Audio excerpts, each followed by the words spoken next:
Book में chapter होता है, यहाँ चैप्टर जिंदा होगा।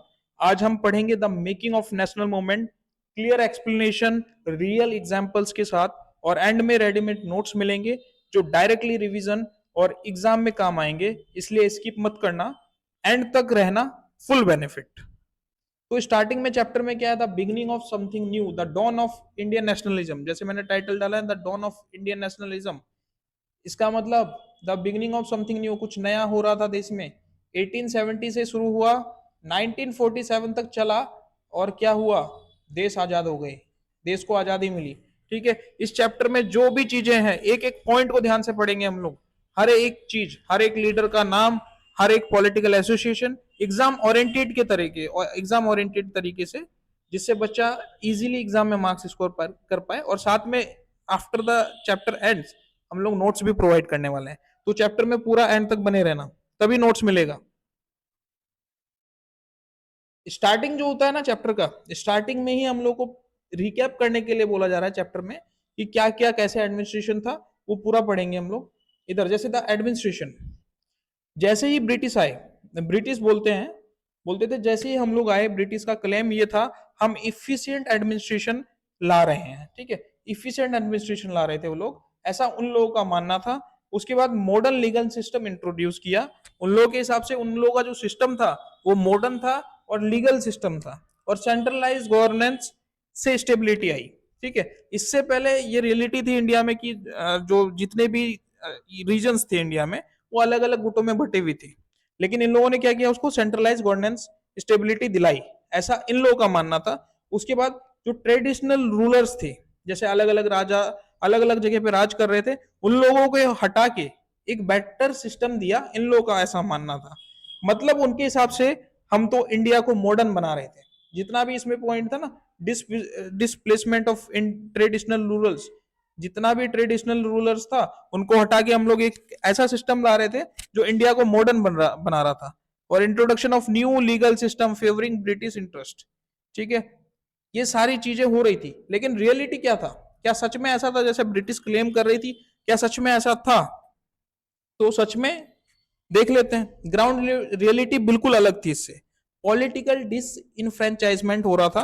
कहने का मतलब इंडियंस को डिसीजन मेकिंग से बाहर कर दिया गया। जितने भी इंडियंस थे ना, उन लोगों को ऐसे निकाला गया जैसे वो मैटर ही नहीं करते हैं। उन लोगों को गवर्नेंस सिस्टम, जो भी कुछ भी डिसीजन लेना होता था, उससे बाहर निकाल दिया गया। इकोनॉमिक ड्रेन हो रहा था, हैवी लैंड रेवेन्यू। ठीक है, कुछ भी हुआ उसके ऊपर इतना ज्यादा टैक्सेस, जो बर्डन जो था वो पीजेंट्री के ऊपर आ रहा था, मतलब जो भी किसान थे उन लोगों के ऊपर एक बर्डन बन रहा था, क्योंकि एक लेवल से ज्यादा लिया जा रहा था। और डिस्ट्रक्शन ऑफ इंडिजीनियस इंडस्ट्रीज।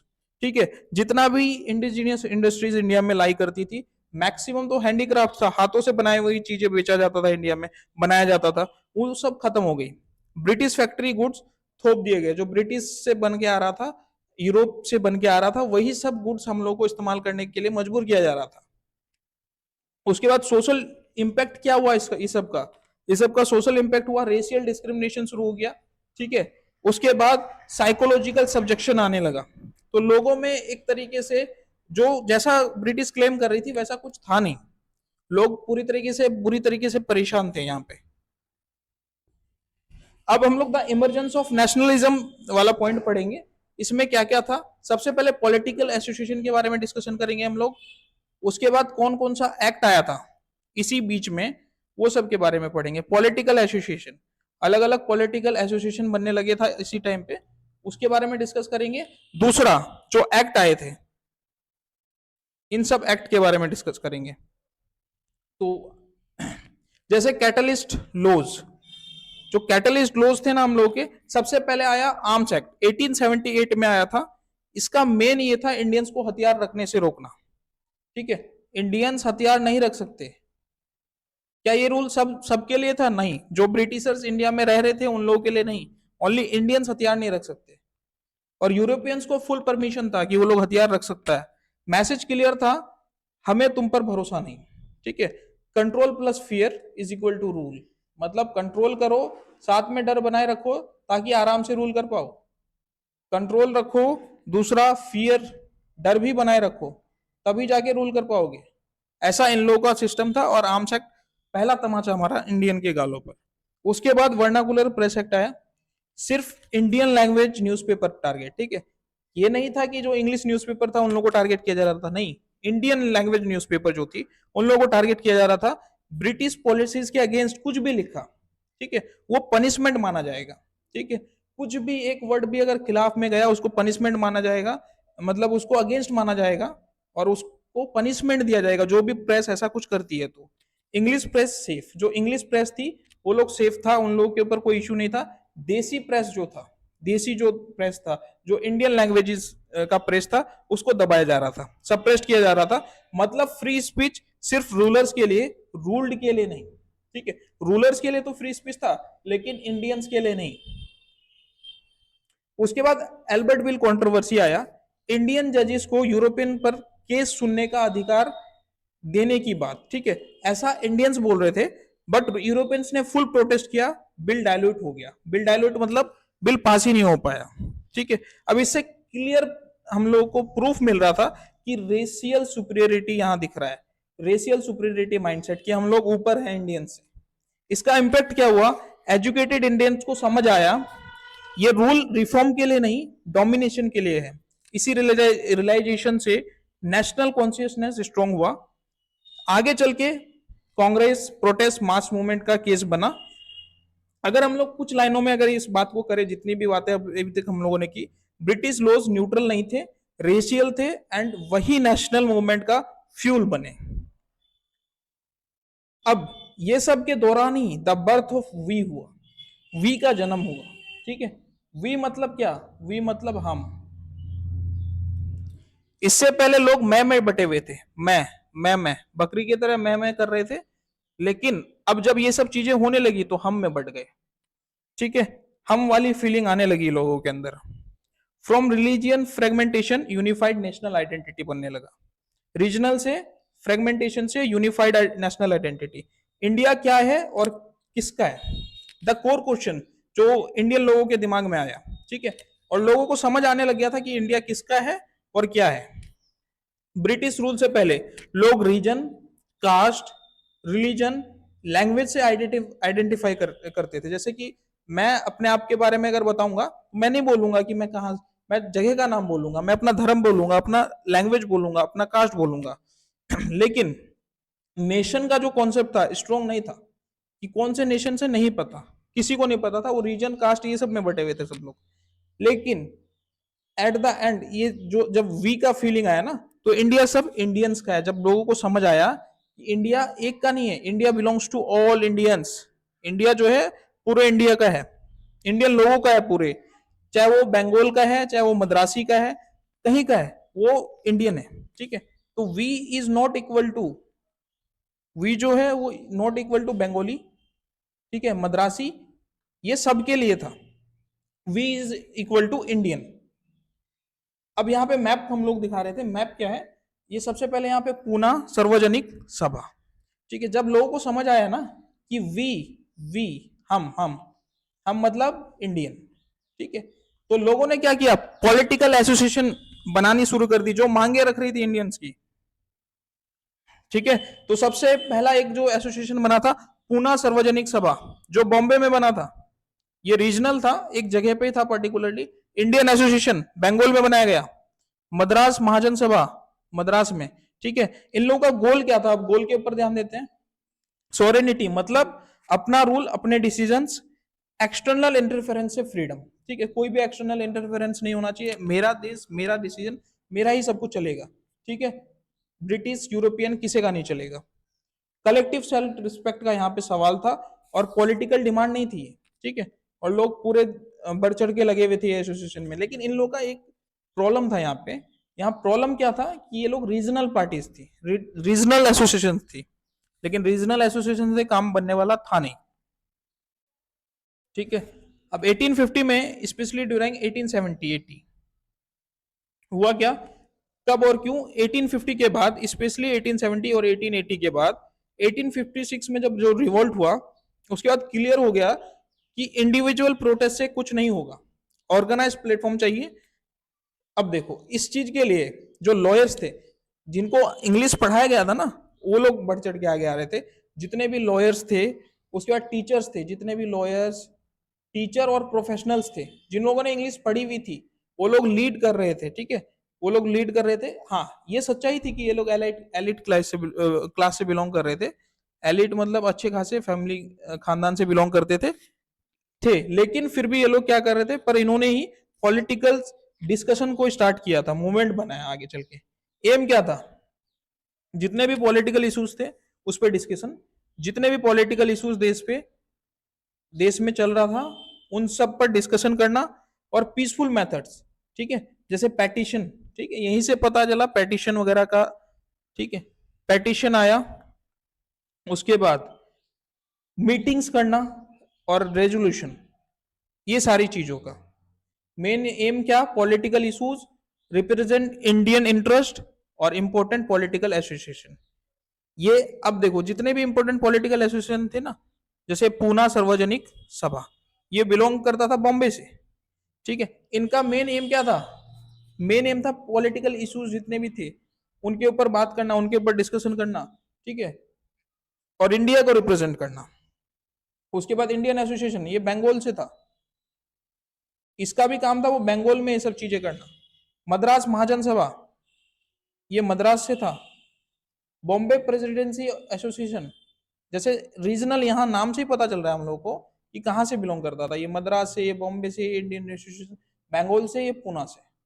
लेकिन इन सब के ऊपर उभर के आया Indian National Congress, the most important all India organisation. ठीक है, इंडियन नेशनल कांग्रेस, इससे पहले जितने भी थी रीजनल पार्टीज थी, रीजनल एसोसिएशन थी, लेकिन इंडियन नेशनल कांग्रेस ये ऑल इंडिया लेवल सबसे इंपोर्टेंट, सबको जोड़ने वाला प्लेटफॉर्म। ठीक है, इंडिया को मिल गया था। इसका रियल कंट्रीब्यूशन क्या था, इंडियंस ने पहली बार कलेक्टिवली बोलना सीखा। इससे पहले रीजनल इश्यूज पे, नेशनल इश्यूज, रीजनल इश्यूज पे बात हो रहा था। जितना भी ये जितना भी एसोसिएशन आप ऊपर देख रहे हैं, सब लोग रीजनल इश्यूज पे बात कर रहे हैं। ठीक है, लेकिन ये जो था, ये नेशनल इश्यूज वाला एसोसिएशन है, नेशनल, पूरे देश की बात रखने वाला। फर्स्ट टाइम ऐसा हुआ। अब हम लोग जानेंगे सार्वजनिक, जो सार्वजनिक पूना सार्वजनिक सभा था, इसका सार्वजनिक मतलब सब लोग, ये भी वही बोल रहा था, ऑल पीपल। ठीक है, फॉर ऑल पीपल, सर्व मतलब ऑल, जनिक मतलब पीपल। ठीक है, एक क्लास के लिए नहीं, एक रीजन के लिए नहीं, एक रिलीजन के लिए नहीं, एक कास्ट के लिए नहीं, सब के लिए। अब इसका रियल मीनिंग क्या था कि वो एलाइट क्लब बनने का क्लेम नहीं कर रहा था, वो पहली बार ऐसा बात कर रहा था कि हम पूरे देश की आवाज बनना चाहते हैं। कौन, सार्वजनिक सभा। अब यहाँ पे ना एक सर्वेनिटी, स्वेरेनिटी एक वर्ड आ रहा है, इसका मतलब क्या होता है, इसका मतलब सिंपल है, सुप्रीम पावर अपने हाथ में। सुप्रीम पावर किसके हाथ में था, ब्रिटिशर्स के हाथ में था, यूरोपीय लोगों के हाथ में। लेकिन सोरेनिटी का जब लोगों के दिमाग में आया, सोरेनिटी वाला सीन, तो उन लोग क्या करने लगे, सुप्रीम पावर अपने हाथ में लेने के लिए लगे हुए थे। मतलब लॉज हम बनाए, डिसीजन हम ले, कोई एक्सटर्नल इंटरफेरेंस नहीं। ये सिर्फ पॉलिटिक्स नहीं, सेल्फ रिस्पेक्ट का सवाल था। उसके बाद जो कांग्रेस थी, इंडियन नेशनल कांग्रेस, 1885 में ये लोग असेंबल हुए एक जगह पे। ठीक है, लोकेशन था बॉम्बे, और ये ऑल इंडिया प्लेटफॉर्म था, फर्स्ट टाइम ऐसा कुछ हुआ था। इसको जो लीड कर रहे थे, फैसिलिटेट कर रहे थे, वो थे एओ हयूम। ये थे कौन, ये रिटायर्ड ब्रिटिश आर्मी ऑफिसर थे। ठीक है, इंडियन लीडर्स जैसे कि दादा भाई नेहरू जी, डब्ल्यू सी बैनर्जी और मेहता साहब, फिरोज शाह मेहता, ये लोग थे। इन लोगों का मैंडेट क्या था, to create a true all India platform, ऐसा ट्रू ऑल इंडिया प्लेटफॉर्म बनाया जाए। और बदरुद्दीन तैयब जी थे, उन्होंने बोला भी कि कांग्रेस किसी एक क्लास या रिलीजन का नहीं, बल्कि पूरे नेशन के लिए है। और न्यूज़पेपर ने भी पब्लिश किया आगे चल के कि future national and national parliament. ठीक है, अब ये क्या था, मतलब आगे चल के देश की आवाज यहीं से निकलेगी। फर्स्ट सेशन कब था, 7 दिसंबर 1885 में हुआ। टोटल अटेंडेंस थे, जो टोटल लोग थे ना, वो 72 डेलीगेट्स थे। अब इसका रियल इंपॉर्टेंस क्या था? पहली बार इंडिया ने एक नेशनल पॉलिटिकल फॉर्म देखा, रीजनल डिमांड से नेशनल एजेंडा की तरफ गए लोग, पीसफुल मेथड्स। हाँ, मेन क्या था जब स्टार्ट हुआ था ना कांग्रेस, ये लोग पीसफुल मेथड जैसे कि पेटिशन साइन करना, एप्लीकेशन टाइप चीजें करना, ठीक है, ये लोग पेटिशन पे ध्यान दे रहे थे कि एक एप्लीकेशन लिख दो, अंग्रेज समझ जाएंगे, जो यूरोपियन लोग हैं वो समझ जाएंगे कि क्या है नहीं है, हर एक चीज, बस पेटिशन और रेजोल्यूशन और प्रेयर करना।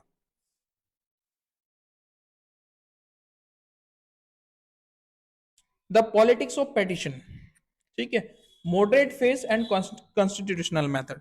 जैसे ही जब कांग्रेस आया था ना तो वो मॉडरेट फेस से गुजर रहा था। अब ये मॉडरेट्स क्या था? मॉडरेट्स को लगता था ब्रिटिश जस्टिस एंड फेयरनेस पे बिलीव करते हैं, ठीक है, ये लोग इंसाफ दे सकते हैं हम लोग को, ये लोग फेयरनेस और जस्टिस पे बिलीव करते हैं। अगर इन लोगों का ये भी मानना था अगर डिमांड पीसफुली और लॉजिकली रखी जाए तो रिफॉर्म मिलेगा, ये लोग, हाँ मेन क्या था, रिफॉर्म चाह रहे थे लोग, रेवोल्यूशन नहीं, रिफॉर्म चाह रहे थे। और मेथड क्या था? प्रेयर एंड पेटिशन, हाथ जोड़ना और पेटिशन, एप्लीकेशन टाइप मेथड अपनाना, using resolution meetings and memos to persuade the government, ठीक है, मीटिंग्स वगैरह ऑर्गेनाइज करके और मेमोज करके। इन लोगों का मेन की डिमांड्स क्या था? सबसे पहला की डिमांड, इंडियंस को लॉ मेकिंग में, जितना भी लॉ मेकिंग हो ना, इंडियन को ज्यादा मौका मिले, ठीक है, लॉ मेकिंग में ज्यादा रोल मिले, ज्यादा मौका मिले। उसके बाद जज इंडिपेंडेंट हो, गवर्नमेंट के कंट्रोल में ना हो, जो भी जुडिशरी सिस्टम है वो एग्जीक्यूटिव उससे अलग हो जाए, ठीक है, ये चाह रहे थे लोग।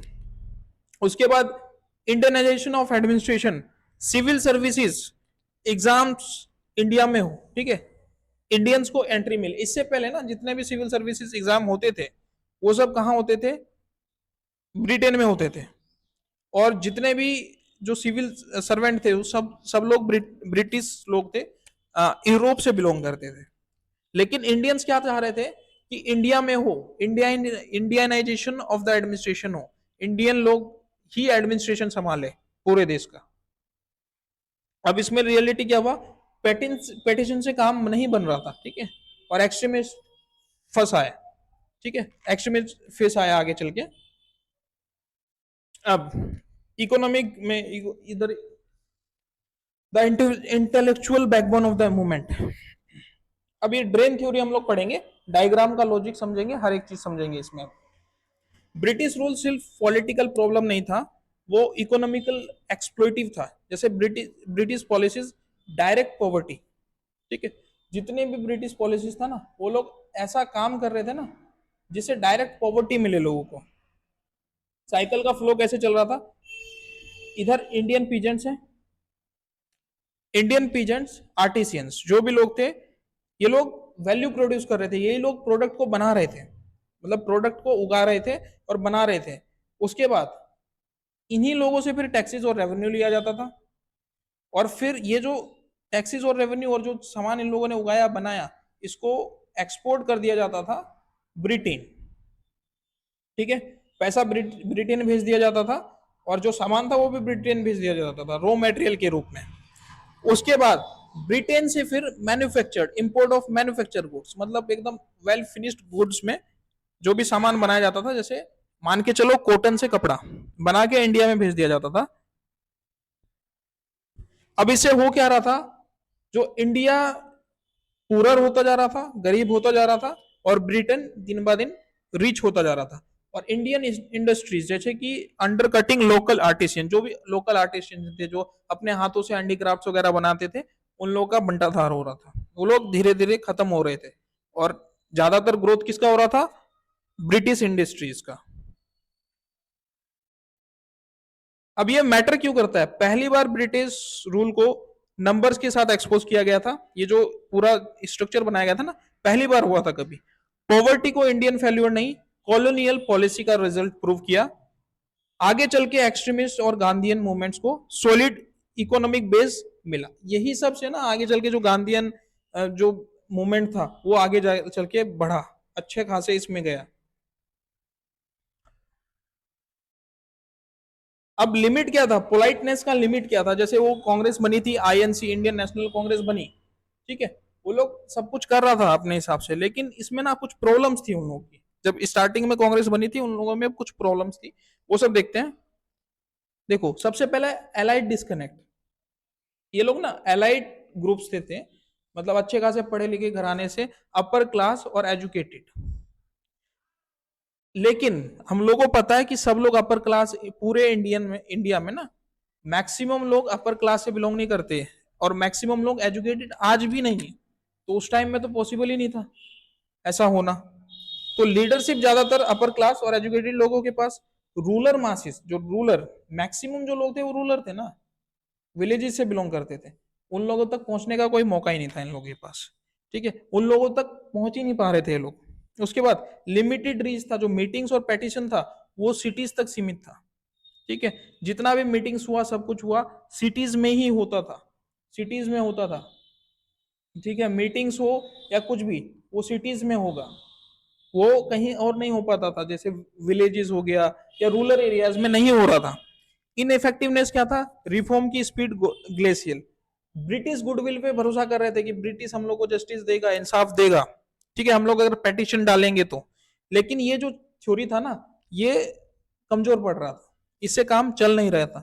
और जो यंगर लीडर्स थे उन लोग फ्रस्ट्रेट हो रहे थे कि नहीं, ये इनसे काम बनेगा नहीं। पेटिशन सीधा डस्टबिन जा रही है। ठीक है, पेटिशन सीधा डस्टबिन जा रही है, मतलब जो भी पेटिशन ये लोग डाल रहे हैं ना, जो यूरोपियन रूलर है, ये लोग क्या करते हैं, डायरेक्ट डस्टबिन में डालते हैं। ठीक है, डस्टबिन में डालते हैं, ऐसा जो यंग लीडर थे उन लोगों का मानना था।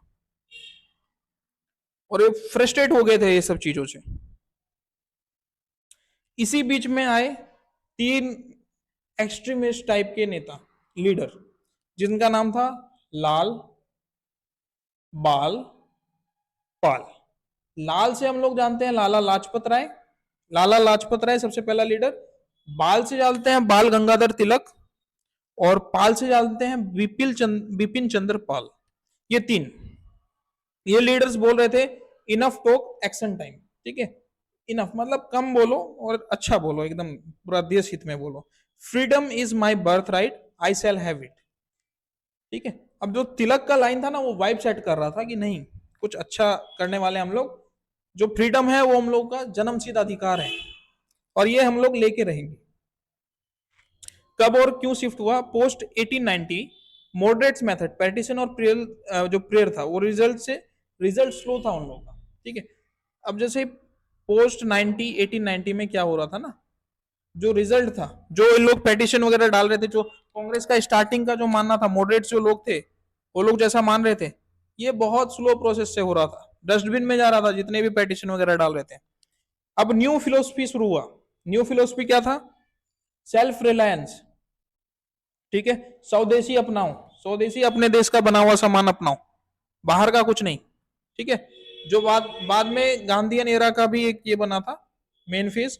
उसके बाद सेक्रीफाइस और डिसिप्लिन, बलिदान दो और डिसिप्लिन के साथ मास पार्टिसिपेशन, लोगों को पॉलिटिक्स में लाओ। ठीक है, इससे पहले कांग्रेस क्या कर रही थी, लोगों को पॉलिटिक्स में नहीं ला रही थी, बस एलाइड क्लास आपस में ही एलाइड क्लास तक सीमित थी। लेकिन न्यू फिलोसफी क्या आया, मास पार्टिसिपेशन होना चाहिए। अब जो गोल था ना मॉडरेट्स लोगों का रिफॉर्म का, अब स्वराज में बदल चुका है। ठीक है, सेल्फ रूल वाला सिस्टम आने लगा, रिफॉर्म से स्वराज, पूर्ण स्वराज, हम ही राज करेंगे, हम लोगों का देश हम लोग राज करेंगे, अंग्रेजों को हटाओ, यूरोपियन लोगों को हटाओ। अब इसमें मेथड्स क्या क्या थी, बॉयकॉट ऑफ फॉरेन गुड्स। ठीक है, boycott of foreign goods, promotion of swadeshi, public meetings festivals and Ganpati Shivaji to mobilise masses. ठीक है, कुछ भी पब्लिक फेस्टिवल हो, मोबिलाइज कर दो मासिस को, एकदम मासिस को लगा दो काम पे। एजेटिव टोन, नो एपोलॉजीज, कोई माफी नहीं, एकदम एजेटिव कि देश हमारा है, हम लोग राज करेंगे। ये रेडिकलिज्म का जो आइडिया ऑफ रेडिकलिज्म था ना, उसका स्टार्टिंग था। इसके मेन लीडर थे लाला लाजपत राय, बाल गंगाधर तिलक, बिपिन चंद्र पाल, ये तीन। इसी बीच में ना, अब जब ये सब चीजें हो रही थी तो डिवाइड एंड रूल लाया गया, द पार्टीशन ऑफ बंगाल। अब इसमें हुआ क्या, ऑफिशियल रीजन तो था ना जो ब्रिटिश ने दिया, जो यूरोपियन लोगों ने दिया, जो यूरोपियन एडमिनिस्ट्रेशन ने दिया, कि बंगाल बहुत बड़ी प्रोविंस थी, बहुत बड़ी प्रोविंस है, और एडमिनिस्ट्रेशन इजी बनाने के लिए डिवाइड किया गया। साउंड्स नीट, रियलिटी अलग थी, लेकिन हम लोग को साउंड बहुत अच्छा लगा कि ऐसा हुआ, लेकिन रियलिटी अलग थी। बंगाली यूनिटी तोड़ना मेन एम क्या था इन लोगों का। जो बंगाल था ना, एक बहुत बड़ा राज्य था उस टाइम पे, और इसमें से बहुत सारे लीडर्स थे। तो इन लोगों का काम क्या था, एक लाइन बना देना, इसको तोड़ दो। तोड़ के क्या होगा, अगर पार्टीशन कर देंगे ना, तो जो ये बंगाली लोग थे, जो बंगाली लीडर्स थे, वो अलग अलग जगह होंगे। ठीक है, इसको ईस्ट बंगाल, इसको वेस्ट बंगाल बोला गया। अब वेस्ट बंगाल में क्या था, मेजोरिटी हिंदू, और ईस्ट बंगाल में क्या था, ये वेस्ट बंगाल, यहां पे मेजोरिटी सबसे ज्यादा हिंदू, इधर मुस्लिम। अब एडमिनिस्ट्रेशन अलग हो गया है, मुस्लिम हिंदू डिवाइड एंड रूल वाला काम यहीं से शुरू हुआ। अब देखो, इसमें लाइन मैप तो खींच दी, मैप में एक लाइन तो बना दी, ठीक है, इमोशंस कट हो गए, लोगों के इमोशन कट हो गए। अब इसका आउटकम क्या हुआ, जो अंग्रेज सोच रहे थे ना कि ऐसा कर देंगे, ये लोग आपस में लड़के मरेंगे फिर, लेकिन ऐसा हुआ नहीं। साइलेंस के बजाय ना मास आउटरेज हुआ, जो लोगों का गुस्सा था वो फूटा, अच्छे से फूटा, बॉयकॉट हुआ, और उसके बाद स्वदेशी का ब्लास्ट। ठीक है, बॉयकॉट, जो भी ब्रिटिश गुड्स था ना, उसको बॉयकॉट किया गया। उसके बाद जो भी स्वदेशी सामान था, उसका ब्लास्ट आया, यहीं से स्वदेशी वाला मूवमेंट का शुरुआत हुआ। ठीक है, स्टूडेंट्स, वुमेन, ट्रेडर सब स्ट्रीट पे आ गए। जो मास जुटाने में जो असफल थी ना एक टाइम पे कांग्रेस, जब इंडियन नेशनल कांग्रेस बनी थी, मॉडरेट्स लोग थे, वो लोग मास ही नहीं जुटा पा रहे थे, लेकिन यहाँ मास एजिटेशन होना शुरू हो गया था। देखो, पार्टीशन ने फायर डोज नहीं, मतलब थोड़ा सा आग नहीं लगाया, स्पार्क बन गया, जैसे बिजली फटती है वैसे फटा एकदम बुरे तरीके से। अब जैसे मॉडरेट से ना, अब मॉडरेट से इधर जाने लगा था, किधर, जो कांग्रेस थी वो मॉडरेट से रेडिकल्स की तरफ भागने लगी थी। ठीक है, जो मॉडरेट्स थे उन लोगों से रेडिकल्स की तरफ। अब रेडिकलिज्म वाला आइडिया ज्यादा प्रमोट हो रहा था, क्योंकि ये जल्दी फास्ट रिजल्ट लाते हैं ना, इसी वजह से। स्वदेशी रिस्पॉन्स में क्या क्या हुआ, ब्रिटिश गुड कलेक्टिवली रिजेक्ट किए गए। ठीक है, a mass refusal to buy British goods, hitting the empire where it hurt its economy. ठीक है, जहां पे इकोनॉमी हर्ट हो रहा था ना, मेनली हम लोग का क्या ही होता था कि उधर से इंपोर्ट कर किया जा रहा था सामान, और इंडिया में बेचा जा रहा था।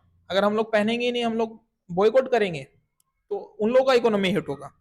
उसके बाद फॉरेन क्लोथ, साल्ट, शुगर, सब target, foreign cloth, salt, sugar, जो भी चीजें थी सबको टारगेट किया जा रहा था। मैसेज क्लियर, तुम्हारा सामान तुम्हारी रूल, दोनों नहीं चलेंगे।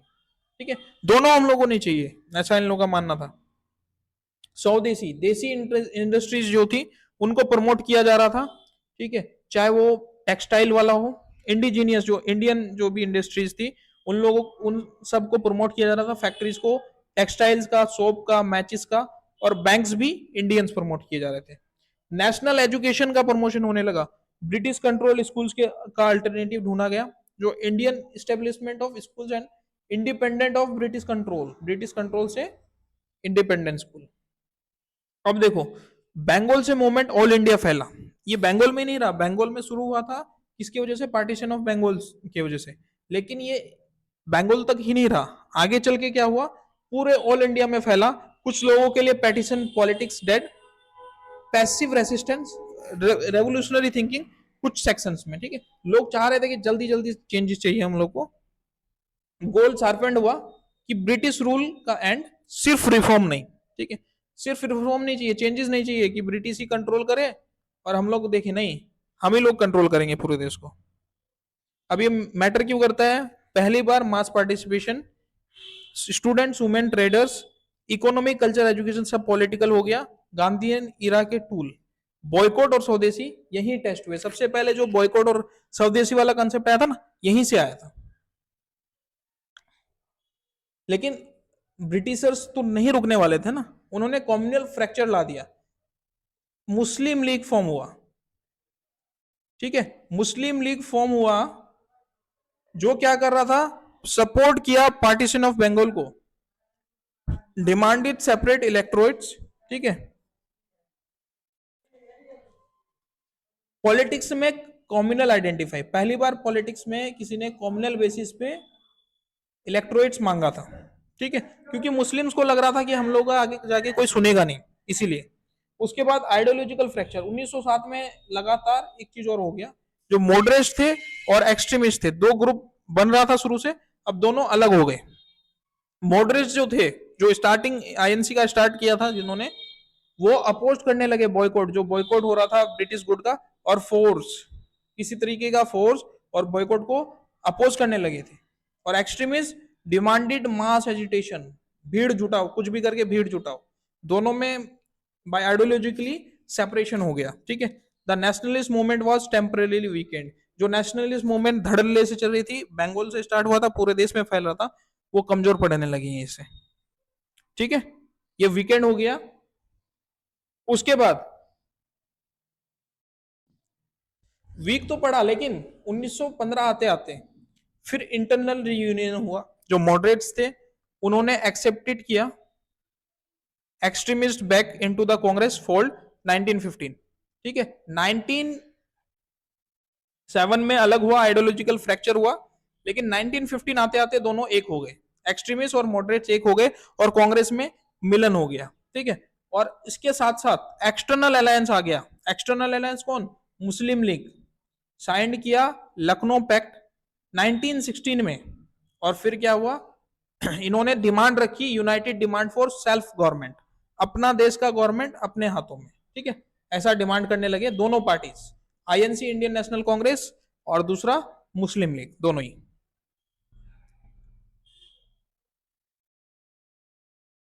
फर्स्ट टाइम जो था ना Hindu Muslim political cooperation at national level, इससे पहले कभी हुआ नहीं था, ये फर्स्ट टाइम था।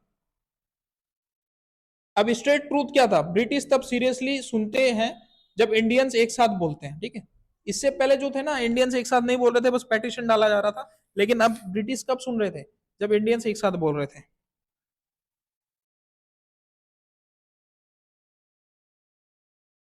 अब देखो यहाँ क्या हुआ ना, इससे जो यूनिटी सिग्निफिकेंटली ये भरा, ये तीन दो चीजें जो हुई, इससे हुआ क्या, जो लखनऊ पैक्ट ने स्पीड वापस लाई, जो चीजें बंद हो गई थी, जो चल रहा था बॉयकॉट वगैरह पहले बंद हो गई थी, अब वो बढ़ गया और ज्यादा बढ़ गया जब लखनऊ पैक्ट हुआ तो। इसी बीच में वर्ल्ड वॉर वन आ गया। वर्ल्ड वॉर वन में क्या हुआ, इकोनॉमिक इंपैक्ट क्या पड़ा इंडिया पे, वो देखते हैं। The war brought misery to the common man, ठीक है। जो वॉर था ना, उसने पूरा का पूरा क्या किया ना, इकोनॉमिक जो बोझ था वो इंडिया पे डाल दिया, और ये जो कॉमन मैन आम आदमी के लिए पूरा एक भाड़ बन गया, ठीक है। वॉर का खर्चा इंडियन से रिकवर किया गया, जितना भी वॉर में खर्चा हो रहा था सब इंडियन से रिकवर किया जा रहा था। टैक्सेस जो थे वो बढ़े, और डिफेंस जो था वो स्पेंडिंग स्पाइक, जो टैक्सेस थे वो बढ़ाए जा रहे थे इंडियंस पे, और डिफेंस का जो खर्चा था वो बढ़ाया जा रहा था। महंगाई बढ़ी, इसेंशियल गुड जो लोगों की जरूरतें की सामान थी वो भी महंगा हो गया। आम आदमी पे डायरेक्ट हिट, ठीक है, मिसरी टू द कॉमन मैन, आम आदमी पे एकदम डायरेक्ट हिट आया, इस चीज का असर डायरेक्ट आम आदमी पे पड़ा। इससे हुआ क्या, एंगर प्लेस अवेयरनेस, लोगों में एक गुस्सा फूटा, और लोगों में अवेयरनेस आया कि नहीं हम लोगों के साथ गलत हो रहा है, ऐसा नहीं होना चाहिए, ठीक है। उसके बाद इंडस्ट्रियल शिफ्ट हुआ, जैसे ही देखो अब जैसे वॉर चल रही थी, सारा सामान इंपोर्ट होता था इंडिया में, ठीक है, सारा सामान इंपोर्ट होता था इंडिया में, कहां से, बाहर देशों से। अब जब वॉर चलेगी तो क्या होगा, इंपोर्ट वाला काम खत्म, ठीक है, तो इंपोर्ट मार खाया, तो होगा क्या, किसका डिमांड बढ़ेगा, अब लोगों को तो सामान चाहिए ना, इसेंशियल नीड्स जो नेसेसरी चीजें हैं वो तो सबको चाहिए, उसका डिमांड बढ़ेगा। अब डिमांड बढ़ रहा है लेकिन सप्लाई है नहीं, सप्लाई कहां से आएगा, सप्लाई आएगा इंडियन फैक्ट्री से। मतलब स्वदेशी जो प्रमोट पहले से करना चाह रहे थे, वर्ल्ड वॉर वन की वजह से वो प्रमोट होने लगा। स्वदेशी जो सामान थी, जो स्वदेशी की फैक्ट्रियाज थी, ठीक है, फैक्ट्रीज, वो प्रमोट होने लगी थी, उनका सामान प्रमोट होने लग गया था। अब लोगों में डिमांड था और सप्लाई इंडियन फैक्ट्रीज देने लगी थी, ठीक है। अब जो भी वॉर, जो भी लड़ाई का सामान था, उसका भी डिमांड फुलफिल करना था, ठीक है। तो वो कौन फुलफिल कर रहा था, वो जो अलाइड फैक्ट्रीज थी इंडियन की, इंडियज, जो इंडिया से बिलोंग करती थी, वो सामान दे रही थी, ठीक है। लेकिन इसी बीच में क्या हुआ, इसी बीच में जो जो ये थे जितने भी इंडियन फैक्ट्रीज थे ना, इंडियन बिजनेसमैन, ये लोग मिल गए कांग्रेस में जाके, ठीक है। इंडियन बिजनेसमैन जितने भी थे ये लोग कांग्रेस में मिले, कांग्रेस में विलय हो गया, ठीक है। यहां जैसे leading business groups to align closer with the Congress. अब देखो कांग्रेस के पास ना अब डबल पावर, देखो कोई भी मूवमेंट या कुछ भी चलाने के लिए ना चाहिए पैसा, कुछ भी चलाने के लिए पैसा चाहिए। अब उस टाइम पे क्या था, कांग्रेस के पास मास एजिटेशन वाला तो आ गया था क्योंकि एक्सट्रीमिस्ट पूरा लगे हुए थे, मास एजिटेशन मतलब भीड़ जुटाने में तो सक्सेसफुल थे, लेकिन पैसा नहीं था किसी चीज के लिए। लेकिन जैसे ही बिजनेस ग्रुप उसमें जुड़ी, ठीक है, अलाइन किया कांग्रेस में, जैसे ही क्या हो गया, पैसा भी आ गया, पैसे का सप्लाई भी इंडिया में होने लगा, जो पैसे की कमी थी वो पैसे की कमी पूरी होने लगी। अब कांग्रेस के पास पैसा भी है, कांग्रेस के पास पावर भी है, कांग्रेस के पास लोग भी है। रिजल्ट क्या हुआ, हार्डशिप पॉलिटिसाइज द पीजेंट्री, ठीक है, और working class expand the base of the movement, ठीक है। ये सबका असर ना सबसे ज्यादा पड़ा था वर्ल्ड वॉर 1 का, पीजेंट्री और वर्किंग क्लास। अब ये लोग भी मजबूर थे कहाँ, कांग्रेस में विलय होने के लिए, मतलब मिलने के लिए, ठीक है। तो ये लोग भी कहाँ जा रहे हैं, कांग्रेस के पास, तो मतलब भीड़ मिल रहा है इन लोगों को और पैसा भी मिल रहा है किससे, बिजनेस क्लास से।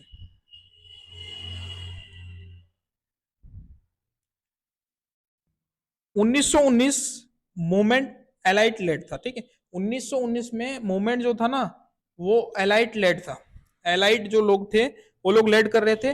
1919 के बाद मूवमेंट जो हो गया ना वो मास लीड हो गया। मास लीड मतलब ज्यादातर लोग आ गए इसमें, पहले एलाइट जो लोग थे, जो पढ़े लिखे लोग थे, जो बड़े फैमिली से बिलोंग करते थे, वही लोग ज्वाइन कर रहे थे। लेकिन यहाँ क्या हुआ ना, न्यू पार्टिसिपेंट्स आने लगे, क्योंकि वर्ल्ड वॉर 1 में कमर टूट गया था सबका। पीजेंट्स आए, वर्कर्स आए, स्टूडेंट्स आए, वुमेन आए, तो अब क्या हो रहा था, मास मूवमेंट हो रहा था। अब वो नहीं रह गया पहले वाला 1919 वाला फेज, जहां एलाइट लोग ही बस आगे आके आवाज उठा रहे थे। अब सब लोग आवाज उठा रहे थे। न्यू पार्टिसिपेंट्स, पीजेंट्स, अब इन लोगों का इशू था कुछ कुछ ना। पीजेंट्स के साथ क्या हो रहा था ना, लैंड रेवेन्यू और एक्सप्लोइटेशन से हट थे लोग। उसके बाद वर्कर्स, वेजेस बहुत कम मिल रहा था और कंडीशन बहुत हार्श था जहां काम कर रहे थे। स्टूडेंट्स, आइडियलिज्म प्रमोट हो रहा था, ठीक है, आइडियलिज्म, ठीक है। उस टाइम पे लेनिन, ये कार्ल मार्क्स सबको पढ़ रहे थे लोग, क्योंकि पढ़े लिखे हो रहे थे स्टूडेंट्स, ठीक। तो उन लोगों में एक नया एनर्जी था और वो लोग भी पार्टिसिपेंट बनना चाहते थे, पार्टिसिपेट करना चाह रहे थे इन सब चीजों में। वुमेन पहली बार लार्ज स्केल पर पार्टिसिपेट की, वुमेन्स ने। ये लोग आए क्योंकि इकोनॉमिक डिस्ट्रेस रियल था, ठीक है। उस टाइम पे वर्ल्ड वॉर 1 खत्म हुआ था और इकोनॉमिक डिस्ट्रेस बहुत रियल था और पॉलिटिकल अवेकनिंग हो चुका था, लोगों के में एक जागरूकता आ गई थी।